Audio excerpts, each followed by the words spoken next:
14 tahun, setelah itu memilih untuk kuliah lagi. Berarti terakhir pendidikan di USU D3? Sebagai edaran dari Menteri Aparatur Negara juga kita pegawai ini disuruh diupayakan untuk meningkatkan kompetensi kita, dan mungkin saat ini saya satu-satunya yang Orang bergelar pariwisata. ya STR PAR. Dengan online cukup membantu, kita bisa menggunakan Zoom meeting, gimana akreditasinya udah B. Sekarang dengar malah udah Baik baik sekali. sekali. Iya, Puas betul lah ya. pokoknya, puas di sini lah. Dan yang paling penting tidak perlu lama-lama. Mudah, Mudah. kemudahan lah apa itu.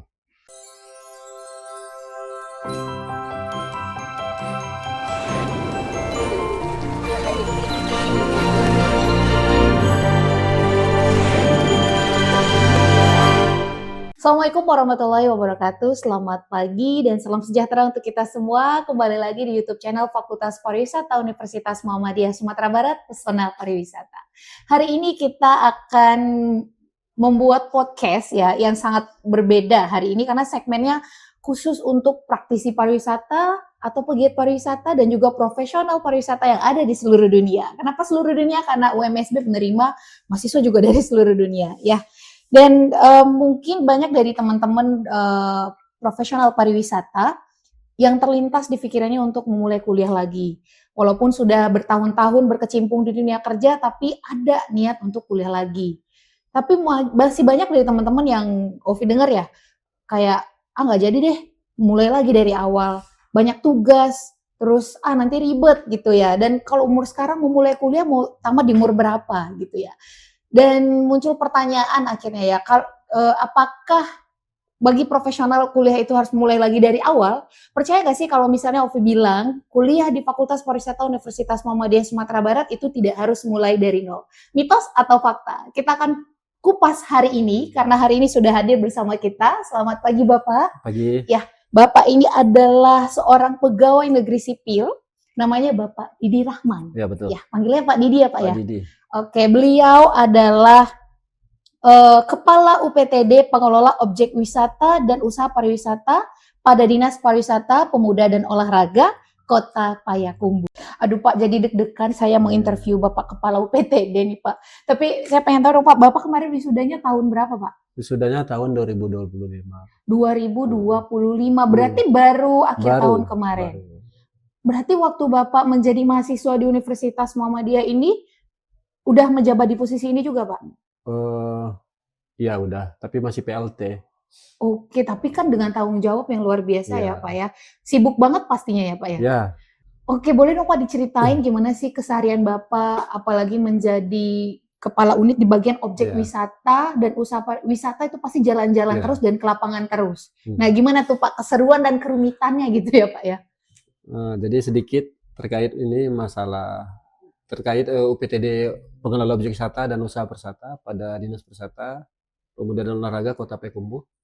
Jadi di Payakumbuh itu terdapat 3 objek unggulan yang dikelola oleh dinas. Yang pertama itu Ngalau Indah, terus ada Panorama Ampangan, terus kita punya kolam renang.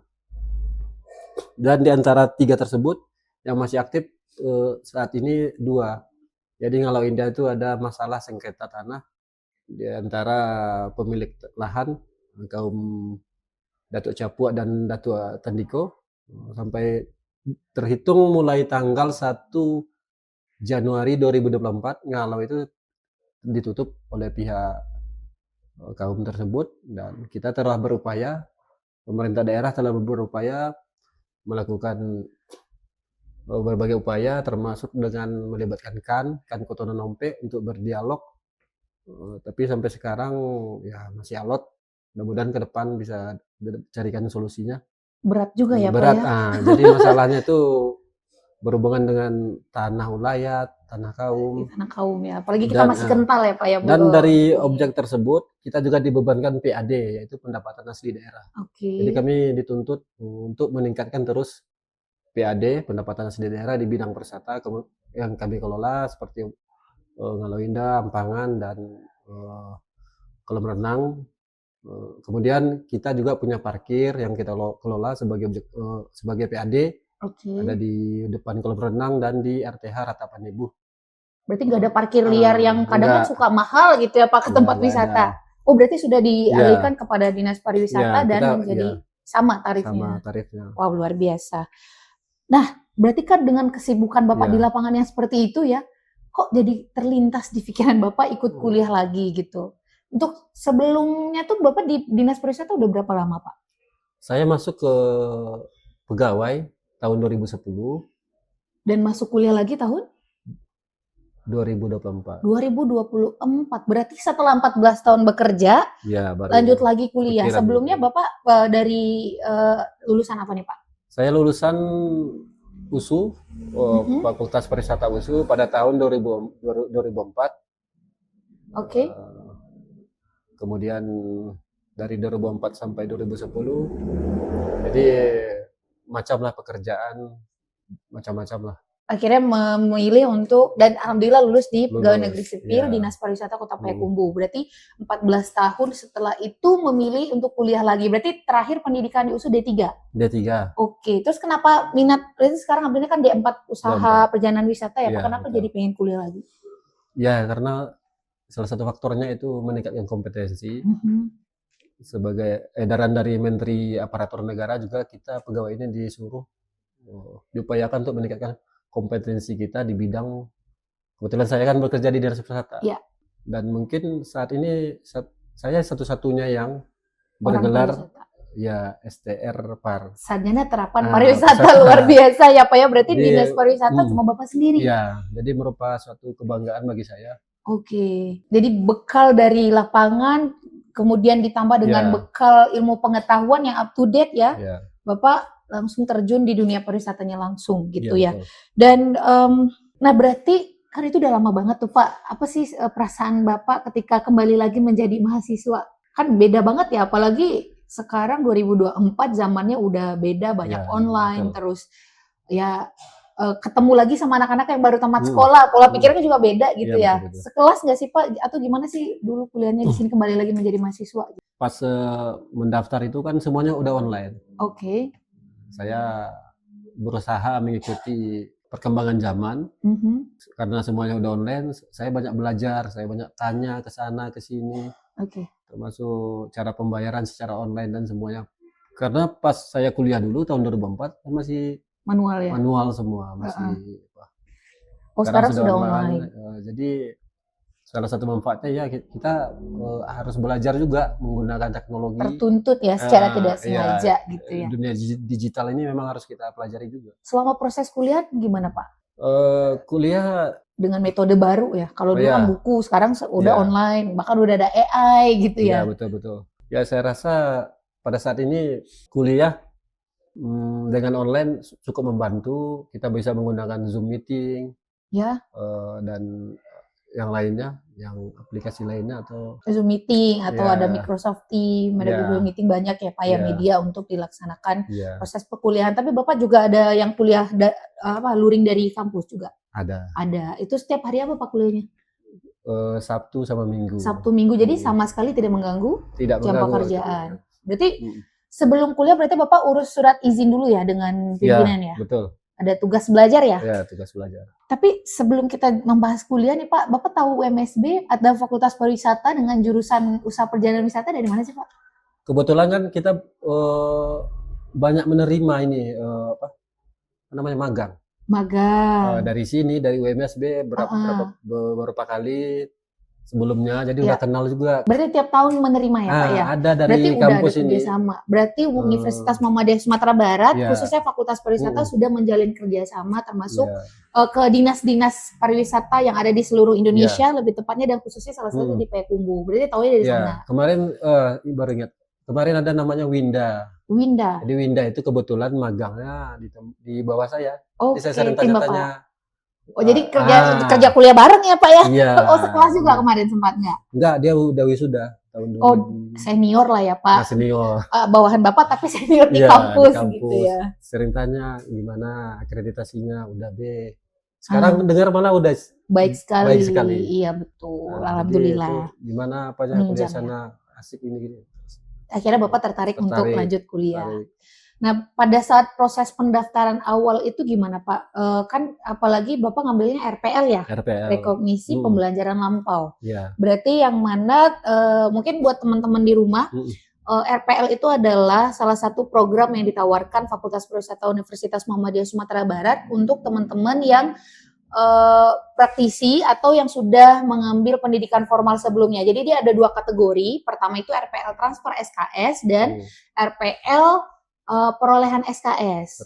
Nah, jadi kalau yang transfer SKS ini dia pernah berkuliah atau pendidikan formal sebelumnya, kemudian dikonversikan dan itu disetarakan, maka nanti sebagian sisanya itu yang akan dikuliahkan. Sedangkan kalau yang perolehan SKS itu buat teman-teman profesional yang dibuktikan dengan sertifikat kerja atau ada surat resmi, dan itu nanti bisa disetarakan. Jadi sisanya atau sebagian SKS yang akan diselesaikan nantinya gitu. Jadi nggak perlu kuliah 4 tahun lagi. Bapak kemarin kuliah berapa lama, Pak? Alhamdulillah saya kuliah cuma setahun. 1 tahun aja dari D3 ke D4. Cuma 1 tahun aja. Berarti mitos ya Pak ya kalau kuliah harus mulai dari awal lagi gitu. Gimana proses klaim atau konversi nilainya pada saat awal pendaftaran Pak? Susah nggak Pak? Ribet nggak gitu? Nggak ribet. Kebetulan saya langsung bertemu sama Kaprodi Bu Winda. Jadi banyak tanya. Saya memang helpful ya Pak ya, dan komunikatif. Dari Pronopis, saya tanya di sana apa bedanya RPL dengan yang reguler. Berarti bahkan Bapak padahal udah ada link tapi Bapak datang langsung ke sini saya pengen tahu, saya tanya bedanya ini. Dan diarahkan langsung ke Kaprodi dan sangat membantu dan komunikatif. Jadi sebenarnya tinggal bawa ijazah teman-teman, tinggal bawa ijazah atau misalnya teman-teman yang kerja ada sertifikat kerja atau surat pengalaman kerja atau bukti pelatihan dan sertifikat kompetensi lainnya, itu bisa dibawa langsung ke sini dan dibantu oleh Fakultas Pariwisata untuk penyelesaiannya gitu, untuk konversinya. Jadi nggak perlu kita yang mikir ya, biar kasih aja udah selesai gitu ya Pak ya. Oke. Selama proses perkuliahan ada kejadian unik gak sih Pak, atau yang Bapak nggak pernah lupa gitu? Mungkin orang udah selesai kuliah Bapak baru datang, atau di PHP-in dosen pada saat bimbingan, ada nggak sih Pak kejadian seperti itu gitu yang tak terlupakan dan tidak menyesal memilih Fakultas Pariwisata UM Sumbar? Ya sebetulnya dosennya baik-baik, profesional lah. Profesional dan praktisi seperti Pak. Kita sudah lama juga kenal Pak Abdi. Pernah jadi narasumber kita di bawah di Pekumbu. Oh ya, beliau aktif di pengabdian masyarakat pariwisata beliau. Pak Edi Nofra. Pernah juga jadi narasumber kami di Pekumbu. Jadi memang betul-betul profesional. Kita tahu kapasitas orang itu, kemampuan, kompetensinya seperti apa. Kebetulan saya juga tergabung di HPI, Himpunan Pramu Wisata Indonesia. Kebetulan Pak Adi sekretaris HPI. Jadi seru ya Pak ya, ketemu orang di lapangan, jadi nggak monoton kayak ketemu di kampus aja. Jadi menyenangkan ya, bisa bertukar pikiran, bisa menambah wawasan, baik tidak secara teori tapi juga secara lapangan gitu. Kalau pengalaman di PHP-in dosen kan sering banyak ya Pak ya, saya udah kerja nih, ntar di dosennya nggak balas chat gitu. Akhirnya pernah nggak sih Pak, atau udah ngambil cuti gitu pergi bimbingan, dosennya tiba-tiba nggak jadi ke kampus gitu-gitu, ada nggak sih Pak? Rasanya saya nggak ke kampus. Saya udah janji sama dosen, kebetulan ada kerjaan mendadak.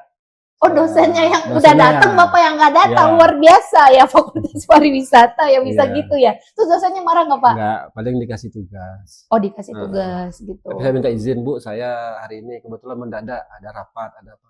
Proses izinnya susah nggak sih Pak? Enggak, cuma itu di grup apa kan ada.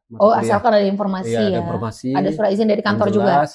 Kita juga memfotokan bukti bahwa kita memang ada rapat. Berarti fleksibel ya, tapi bukan berarti gampang teman-teman. Ada tugas juga ya. Ada tugas yang harus kita selesaikan. Setidaknya komunikasinya membuat nyaman untuk kuliah di sini. Dan saya rasa yang paling penting itu komunikasinya. Komunikasinya tidak kayak tidak kita sama atasan atau kayak mana. Jadi flow aja.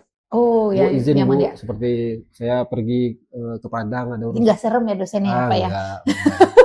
Karena itu yang paling ditakutkan. Karena kan membagi waktu kuliah dan kerja sangat sulit ya, apalagi orang lapangan. Orang pariwisata tuh pasti lama di lapangan gitu, banyak Ya apalagi orang pariwisata itu kan tidak ada hari libur ya, 24 Iya, betul. jam selama 1 hari, 7 hari kerja dalam seminggu, tutupnya hari kiamat aja gitu ya. Orang Dan libur justru makin ini ramai. pihak tata usaha juga sangat membantu Oh seperti ya? Pak Iqbal, Ya, sangat ketika saya informasi itu selalu dikasih tahu, kapan mhm. tenggat waktunya bayar ini, kapan kapan ini daftar, kapan.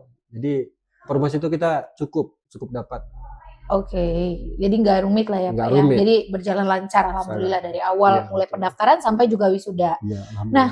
eee, gimana sih Pak tips dari Bapak membagi waktu? Pertama sebagai praktisi, Iya, kemudian kuliah dan mohon maaf, sudah berkeluarga sudah juga ya Pak ya. berkeluarga, Jadi bercabang lah itu pikirannya, bercabang. gimana cara membaginya dan bisa selesai cuma dalam waktu 1 tahun?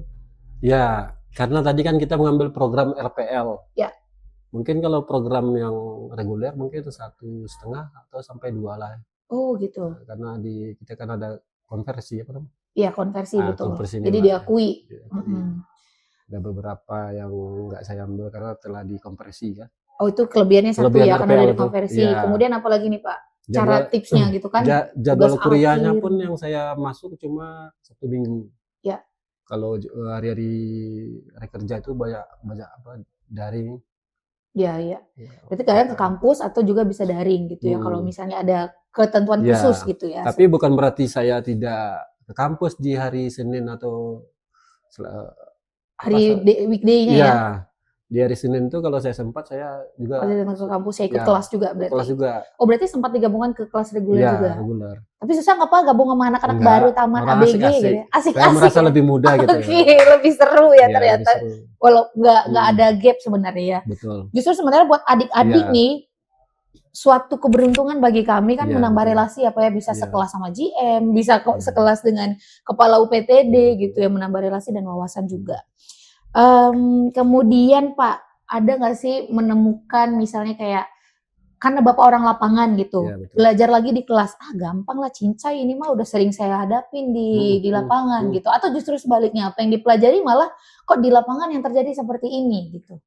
Ada sih beberapa mata kuliah Mhm, seperti ini bukan bukan flexing ya, bukan bukan flexing bukan ya, ya, contohnya bahasa Arab. bahasa Arab. Saya dapat pujian dari dosennya karena kok bisa bahasa Arab.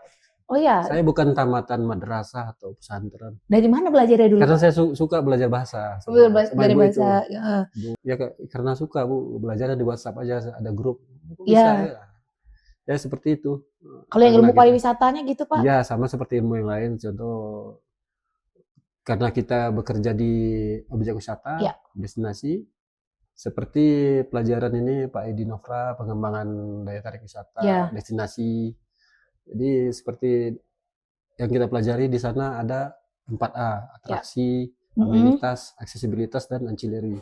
Jadi bisa saya terapkan di Oh langsung, jadi ilmu langsung, yang dipelajari ya bisa bisa kita langsung terapkan langsung. diterapkan Contohnya gitu. atraksi ya, di objek itu apa atraksi yang ada. Kenapa orang berkunjung? Pasti ada atraksi. Kemudian aksesibilitasnya kayak mana?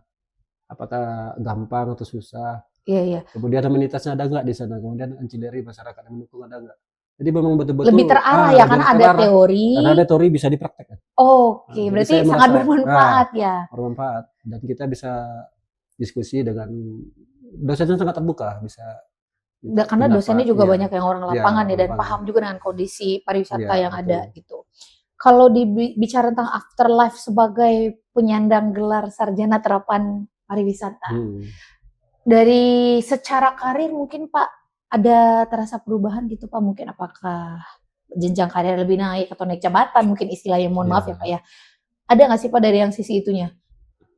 kalau sampai saat sekarang, kalau dari karir saya masih belum ya, Karena baru tapi tamat juga ya. ya, tapi kan Tapi suatu saat nanti itu akan iya, bisa menjadi bahan ya insyaallah, Pak ya untuk iya, kenaikan jabatan berikutnya. iya, dan Ka mungkin, untuk pemilihan sekarang kan di PNS ada ini, ada fungsional, ada yang ya, struktural. ya, Mungkin kalau untuk ke fungsional mungkin kayak Adia sama Pariwisata, ya. sementara basic kita Pariwisata ya cocok kali kita Oh masuk jadi ke sana. bisa diajukan juga, Bisa jadi bahan bisa ya Pak jadi ya bahan. untuk Mhm, portofolio Bapak iya untuk betul, apa, mhm, penghargaan mhm, atau kelanjutan iya berikutnya atau betul, nah kemudian kalau dari sisi ini ya Pak, pola pikir mungkin gitu kan iya, atau apalagi Bapak pemimpin, gaya mhm. kepemimpinan gitu, apakah ada perbedaan gitu? Atau mungkin dalam mengambil kebijakan jadi justru kayak lebih terarah kayak yang Bapak bilang tadi, Iya, ada perubahan betul. dari sananya nggak sih, Pak? Ya, terkait itu teori yang kita pelajari di sini di kampus seperti teori destinasi Ya, 4A, teori fasilitas dari kebetulan saya kan mengambil judul peningkatan fasilitas objek wisata Ampangan menggunakan oke. Judul teori proyek akhirnya apa ya? ya menggunakan teori fasilitas utama, pendukung dan pelengkap. Jadi kan bisa juga diterapkan di kerjaan saya sebagai Oke, jadi sebenarnya untuk proyek akhir juga ya nggak sulit, nggak sulit karena karena langsung di lapangan kerja ya dan bisa langsung nggak ribet lagi nggak ngurus ribet. isi Ya betul. penelitian ya, Pak, ya? Karena proyek akhir yang saya kerjakan itu ya di objek wisata Ampangan itu. Kebetulan Kebetulan lagi kerjaan sendiri, kerjaan jadi sendiri. nggak Jadi drama ya, Mbak Pak, ya? lebih gampang. Lebih gampang. Nah, jadi sebenarnya buat praktisi nih ya, Hmm, yang sedang bekerja saat ini hmm, sebenarnya udah dapat nilai combo buat iya. kuliah. Hmm, Kenapa? Karena bahkan untuk tugas akhirnya nanti atau proyek akhir itu bisa diambil dari keseharian yang di hmm, kantor gitu, hmm, atau permasalahan yang ada di lapangan, iya. atau mungkin ada sesuatu ilmu baru yang bisa diterapkan di lapangan itu juga bisa diangkat menjadi proyek akhir. Jadi nggak susah ya Nggak Pak ya, susah. udah Justru let it flow aja banyak gitu. rasanya. Karena Banyak. kita ya banyak Nah, jadi subjeknya. tidak usah ragu lagi ya, karena Hmm, gampang banget, bisa diambil dari dunia kerja, bisa diambil dari ilmu kuliah yang mau diterapkan di ya. proyek akhirnya gitu. Oke, satu pesan nih buat Bapak, pesan buat Bapak, pesan dari Bapak kepada teman-teman praktisi yang ada di rumah, di luar Ya. sana, di seluruh dunia ini, pesannya apa Pak untuk yuk kita kuliah lagi gitu? Jadi buat teman-teman yang praktisi yang ingin melanjutkan kuliah atau ingin meningkatkan kompetensi eh, bisa kuliah di Universitas Muhammadiyah Sumatera Barat di Bukit Tinggi, Fakultas Pariwisata. Terdapat 2 jurusan, Usaha Perjalanan Wisata dan Perhotelan. Pengalaman saya selama kuliah di sini sangat menyenangkan, dosennya sangat profesional, kampusnya sangat informatif. Jadi informasi yang kita terima itu cukup dan tata usaha, bagian pelayanannya juga sangat membantu sekali karena saya selaku yang telah lama tidak kuliah, saya tamat tahun 2004. Jadi hampir 20 tahun tidak kuliah, eh, terasa sangat membantu apa yang dilakukan pihak kampus. Karena sekarang zamannya sudah digital. Ya. Kebetulan tidak dipungkiri kalau seumuran kita ini ya kalah lah sama Yang anak muda muda-muda sekarang. ya. Jadi sangat membantu kuliah di sini. Dari dosennya sangat profesional, fasilitasnya juga di sini cukup memadai, ada labor bahasa Inggris, ada pustaka, ada masjid, ada kantin. Puas ya Pak ya Puas lah, kuliahnya ya. pokoknya puas di sini lah. Dan yang paling penting tidak perlu lama-lama Ya, ya. nggak perlu Cukup lama-lama. berapa tahun Pak kalau Satu boleh? tahun, 1 tahun karena aja ini teman-teman. ada program RPL. Beruntung sekali ya. Ya, Oke. Dan terakhir ya Pak ya, coba dalam satu kalimat apa sih arti RPL di Fakultas Pariwisata Universitas Muhammadiyah Sumatera Barat bagi Bapak? mudah, Mudah. mudah, kemudahan lah. Apa itu? Mudah. Mudah, Enak banget ya, mudah gitu mudah. ya. Jadi nggak perlu ribet. Tapi bukan memudahkan, Oke, mudah. mudah tapi Bukan tidak memudahkan. menggampangkan apa, tapi mudah. Maksudnya dalam kita kuliah ya tetap tetap meningkatkan kompetensi Ya. profesional dari dosen ada. Cuma karena kita kerja, bagi waktunya tuh bisa kita atur disesuaikan dengan jadwal RPL. Oke, jadi teman-teman sekali lagi sangat mudah, mulai dari awal pendaftaran sampai Ya, wisuda cukup hanya 1 tahun saja. Sebenarnya tergantung ya dari pengakuan nantinya gitu. Sebenarnya dia bisa dari 1 atau 2 tahun 1 gitu. sampai 1,5. Cuman tergantung dari bukti yang bisa membuktikan teman-teman apakah cukup dengan sekian tahun atau sekian SKS atau tidak. Iya betul. Jadi jangan ragu untuk daftar kuliah di Fakultas Pariwisata Universitas Muhammadiyah Sumatera Barat. Program RPL ada 2 ya. yang transfer SKS dan RPL perolehan SKS. Untuk lengkapnya bisa nanti dilampirkan di bawah ini, bisa dilihat di description. Kemudian bisa ke Instagramnya Fakultas Pariwisata atau nanti di sana tuh juga ada adminnya ya, silakan di WA karena sangat komunikatif ya Pak ya. Iya. Oke, terima kasih Bapak sudah hadir hari ini sharing bersama kita. Semoga bisa menjadi motivasi dan sekali lagi selamat atas wisuda dan perolehan gelar Iya, akademiknya sama-sama. Bapak. Dan semoga bisa menjadi bekal untuk karir kedepannya dan juga Amin. bermanfaat bagi masyarakat luas, khususnya bidang pariwisata. Amin. Oke, saya Ovi dan Pak Didi pamit undur diri. Wassalamualaikum Ya. warahmatullahi wabarakatuh.